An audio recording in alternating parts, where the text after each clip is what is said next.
So yeah, another walking bait I want to get into is one that I've had for a long time, and actually almost kind of learned how to walk a bait with this bait. And this is a hard bait to find anymore, and when I see them I buy them up. And this is an Excalibur spitting image. And it's, if you've seen, they make a swimming image and a popping image. More commonly you're going to see what they call the popping image, which is a popper version of this. This is the first one they came out with out of all these swimming images. This is they call the spitting image. This one here, it takes a little more skill to walk it than say the Super Spook Junior. This is also another sashaying bait like the Sammy that tends to be a little more fluid as it walks. This bait here actually has, and it's something you'll have to watch for when you're using topwater bait, or topwater walking baits. This has the scars from a bald eagle on it that picked this up off the water and flew off with it, and got to a point where it felt the weight of the line, the tension, and it let go of it, luckily, without getting hold of any of the treble hooks, because I don't know how to catch and release a bald eagle, personally. On another note, that same day, earlier in the day, on a Super Spook Junior, I had an Osprey come down and pick that bait up and do the exact same thing. Came down, grabbed it, flew off. When it felt the tension on the line, it let go of it, and luckily the treble hooks didn't catch it. I don't know how it managed to do it, but that was twice in one day, and I couldn't believe that. And to this day, I've had Ospreys come down pretty often. They'll start circling above your bait, because they're out there. They're looking for fish that are injured or easy to catch, and that's what the walking bait represents, is a fish that's having some problems. It obviously can't dive, it's on the surface, and it looks like an easy target for a bass. Also, unfortunately, for an osprey. These baits are not just a largemouth bait. A lot of people think they are. I've caught as many smallmouth on these as I have largemouth, probably. You're going to catch smallmouth out a little deeper. I'll throw these for smallmouth out off of flats where they drop off into deeper water. Throw along the edge of that where the drop off is, and smallmouth will come rocketing from 10-12 feet down and just come straight up and just hammer this thing. In fact, many times they'll come up to hit it and knock the bait up in the air and back down into the water without even hooking it. I don't know how they manage that. But if you can find these spitting images, they're made by Excalibur, buy them, because they're hard to find, and once you get the hang of them, they're a great bait. They come in two sizes. This is the smaller size, obviously. This one here is probably more common that you're going to find this size. They have one single rattle in them. In fact, the smaller one has a louder rattle, as you can hear, than the big one. It's a good little bait. I don't throw it as often as I should. Now this is a new one that just came out in the market last year by Rebel. It's called the Frog Arch. And it is a little walking bait. It's a flat-sided, similar to the spitting image, that actually walks remarkably well for as short as it is. I haven't had a whole lot of, I haven't thrown it a whole lot, but they make some really good colors. And I've caught a couple fish on this one here, what they call the black bullfrog or whatever it is. It's a good little bait, and they're cheap. They're like $3-4 bucks. They're a little light though. You almost have to throw it on spinning gear or a really light bait casting setup with maybe like some 10-pound line on it. When I'm throwing walking baits, all my walking baits are thrown on a bait caster. Like I said, I was throwing an 8 to 12 rod beforehand. Before I got this one I decided I wanted to go to a heavier rod. But when you cast that lure a distance, you want to be able to have a little bit of hook setting power to be able to set that hook from a distance. Now, getting into trophy bass and such, they do make much bigger walking baits. You got to have a little bit bigger gear to throw these. They make the original Super Spook, which I actually forgot to bring with me. It's in my muskie box. A bait like this, you're not going to catch a lot of fish on, but you're going to catch, the fish that you do catch are going to be a much bigger fish. So gear appropriately. I would throw no less than 15-pound test on a bait this size, and I would have at least a 10 to 20 rod, if not a little bit bigger.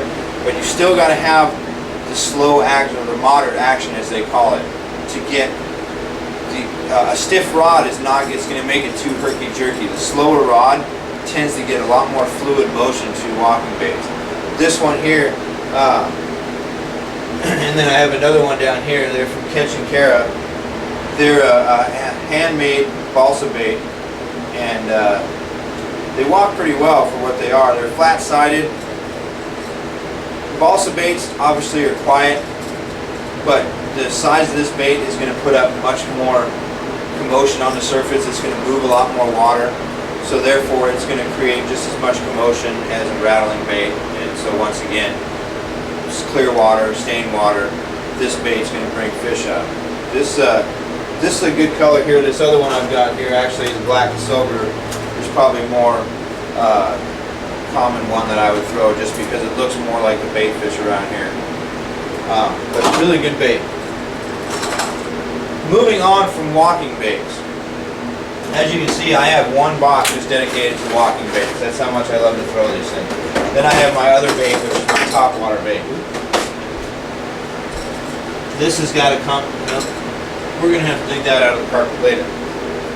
This one here is a combination of a multitude of baits in here, and I don't have one of them in here that I want to show because it's tied onto my rod. It's sitting on my boat. But I will start with poppers. My second favorite topwater bait in the world to fish. These you can fish a little bit slower. These walk really well.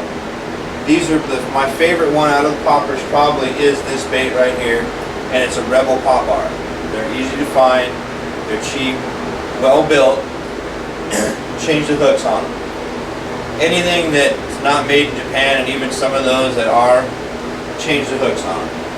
The cost of the hook is not worth losing a big old fish on because you couldn't keep him pinned with the hooks that came with the bait. The biggest key I find with hooks is if you can't hang that bait off your thumbnail. There it goes. If you can't hang that bait off your thumbnail with it, it's not sharp enough. This one actually got to a point where it needs to be replaced. These are an owner. I think these are owner or no, these are Mustad.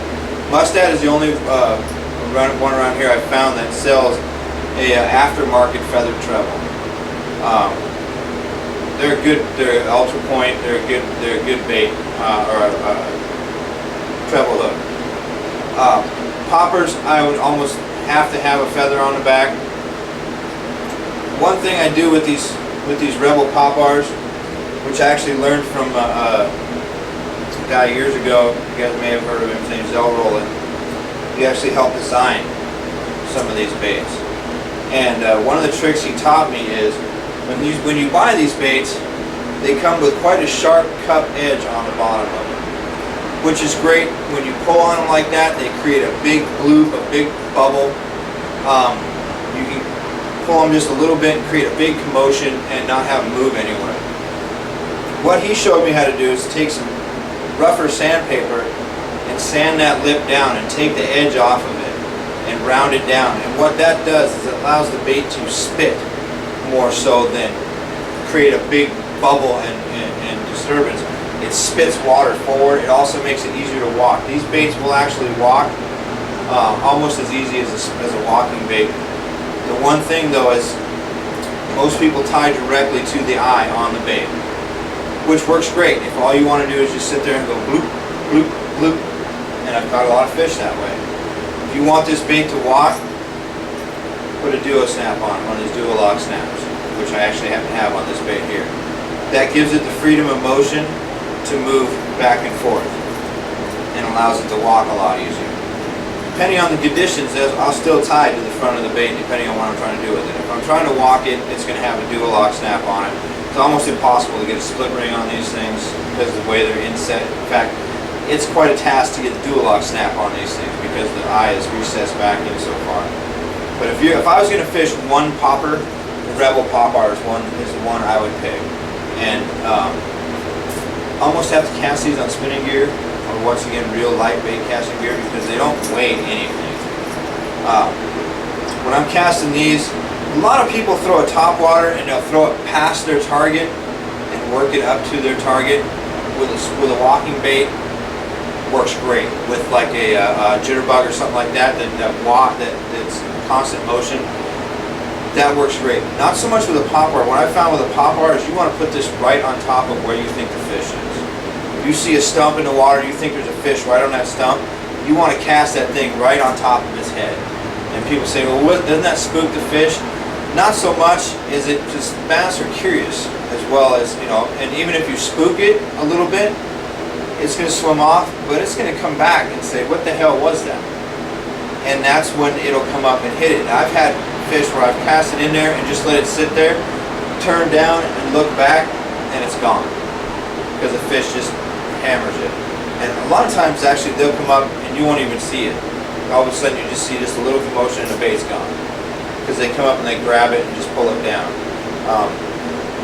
They typically don't really hammer these baits. A lot of times they just come up and they just slurp it, and just sip it, or just come up and grab it.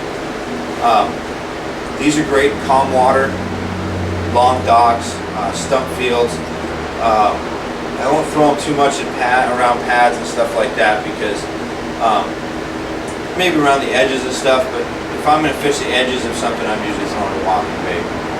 These work great for smallmouth too. Smallmouth absolutely kill these things. In fact, this one here is a perch color. Has caught many a smallmouth over in eastern Washington and potholes and banks and such. I've actually had this bait for some time. In fact, this is a Zell Roland signature bait. That I don't know if they even make that one anymore, but it's still made by Rebel Pop Art. Another popper that I really like, and it's not readily available. But what I like about it is it's a much bigger popper, and it's made by a company in Japan called Yellow Magic. Not racist, I guess. If they're calling it Yellow Magic, so be it. It is Yellow Magic. It's a half-ounce bait. It is loud. You can cast this thing a mile. It's got this lesser cupped face like you do when you modify the Rebel Pop Art. This has got that kind of face right off the bat. So this is a spitting bait more so than it is a popping bait. Granted, you can get this thing to go boom and send up a big bubble of air and get it to sit in one spot. But this is more of a bait that you're going to spit, spit, spit, spit, stop it, spit, spit, spit, stop that thing. And more often than not, they're going to hit it on the stop. When you stop the bait, all of a sudden they've been following it and it stops, and they just come up and grab it and take off with it. Like I said, the main draw I have on these ones is the weight of them and the ability to cast these things as far as you can. Covering water is important. The more water you can cover with one cast, the better off you are, because more fish are going to see this. One thing I found about topwater in general is, and I've read this and been told this by a couple old timers, is when you cast a topwater bait, let it sit until the ripples disappear. This does two things. It allows a fish that you may have cast on top of to swim off and then come back to see what the hell it was that just landed on its head. It also gives fish a chance that we're maybe over there and hear this thing hit the water, come over and investigate. So my typical thing is I'll cast. Once it hits the water, I count to 10. Then I start working the bait, whether it be a popper or a walking bait or whatever it is. I've caught fish by casting it and they immediately start to work the bait. I've caught way more fish by waiting. And a lot of times, like I said, you'll cast it, count to 10, go to move your bait, and a fish hammers it as soon as it starts moving. Because it comes up and it looks at it. And it's wondering what it's going to do, and then all of a sudden it starts to move. And once again, heart attack fishing. Topwater fishing, don't set the hook immediately. Some people say wait till you feel the weight of the fish. I don't believe in waiting that long. I'll wait typically 1.5, 2 count. Fish hits it, I'm setting the hook. And you're not necessarily setting the hook as you are just reeling down onto the fish. Once you feel the weight of the fish, then give it a little bit of tug to help set those hooks a little bit. But many times I've set that hook when I thought a fish took my bait and had treble hooks whistling past my ear. and your partner in the back of the boat is like, what the hell, man? Trust me, I've spooked a few guys in the back seat doing that. Here's another bait that's kind of a popper. They call this a pencil popper. I've had this for some time, and I've caught many fish on this. This is a Japanese bait made by a company called Viva. They call this the Viva Pencil. This bait sits almost like this in the water. When you jerk on it, it comes forward like this and just spits just a little bit. This is a great bait in clear water and for smallmouth, or when fish are up on the surface feeding in a lake where they can see really well, because it doesn't make a lot of commotion. Doesn't walk real well. It's just basically spit and it drops back down, spit and drops back down, and about that much is sticking out of the surface. It's actually kind of hard to find if you lose it in the water. You're like, where is that thing? Oh, there it is. I don't know if you can even get this bait anymore. They do make very similar ones to it, pencil poppers. They have their place. Mainly it's clear water though. This is probably what they consider a finesse popper. Really good bait though. I actually caught some big fish on Tanwax Lake with this. Back when I used to think, not Tanwax, Ohop. When I used to think that I could only catch fish on Ohop at night. And I went out there one day and started throwing this one morning. And I popped it a few times, and when I still smoked cigarettes, I reached down, grabbed a cigarette, lit my cigarette, looked up, and my bait was gone. And there was a 4.5 pounder on the end of it that had decided to take it in its mouth sideways. That's always fun, trying to get a bait out of a fish's mouth sideways. Moving on to non-popping baits. This is probably another one of my favorites. This is a baby torpedo. This is made by Head. They also make a full-size torpedo, which is about twice as long, a little bit bigger around. These are a great bait. This is actually a good smallmouth bait. Smallmouth tend to like a smaller bait. They will hit bigger baits, but this one here, this just sits in the water. You pull it, and it buzzes. You can adjust the amount it buzzes by bending the blades out or bending them in. The more you flatten the blades out, the more buzz you're going to get out of it, and the less it's going to move forward because it creates more resistance. These are great because you can get a lot of commotion without the bait moving much.